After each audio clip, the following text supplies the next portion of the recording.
Hello all, this is my Ignite Talk. My name is Caitlin Hollinger and I'm going to be talking to you about formative assessment in the middle school mathematics classroom.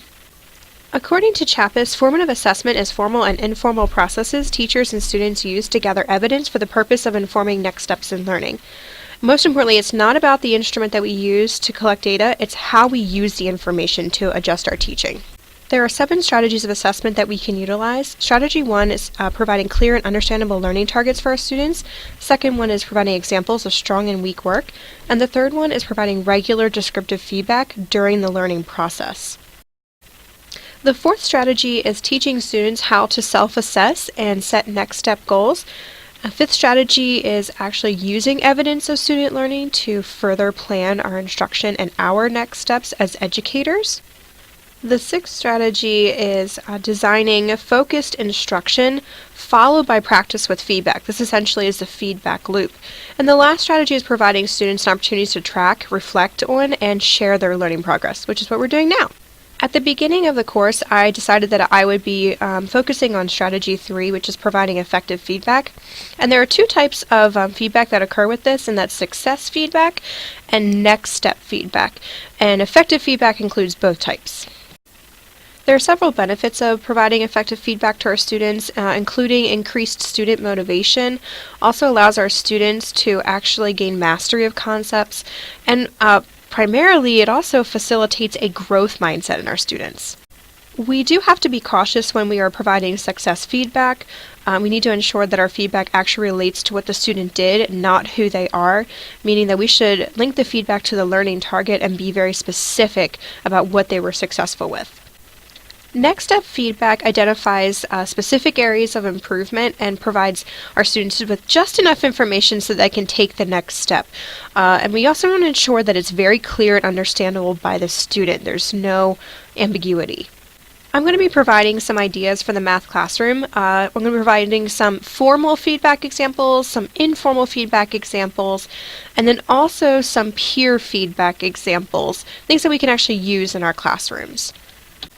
The first formal feedback example is the stars and stairs activity. It can really be used on any written assignment, and it gives success and next step feedback at the same time. And it's a nice visual for our students. The next example of formal feedback is using a picture or symbol cues. I have a little chart in there with some of the things that I might include in my own classroom, including sign errors or check your computation or rounding errors.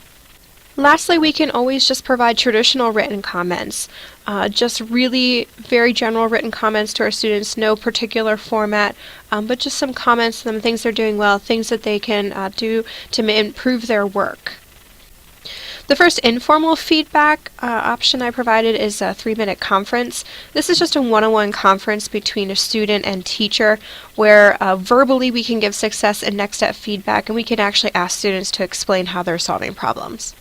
We can also do classroom observations with feedback, and that's where we circulate around a room while kids are working and give success and next step feedback. This can be done in groups, and we can also do it individually. We can also ask students to write down on post-it notes what we share with them.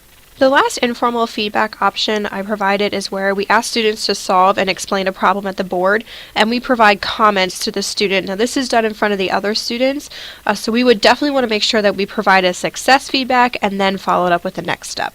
The first example of peer feedback is something called homework help, where students correct each other's work, and on questions that students got wrong, they provide next step feedback and success feedback, where students actually provide help to their peers. Another example of a peer feedback is the peer conference, where this is simply one-on-one between a student and another student, and they give feedback noting aspects of quality and parts of the problem where we would actually need work. So this is where modeling strong and weak work is helpful. The last example of peer feedback is peer response groups, and this essentially is the same thing. It's just in a group, and this could be written. It could also just be verbal, a discussion among a group of students about their work. I'd like to close with a quote that really sums everything up together, and that is that assessment for learning is a gift we give our students. It is a mirror we hold up to show them how far they come. It is a promise that we will use assessment not to punish or reward, but to guide them along the path of their learning journey. Thanks a lot.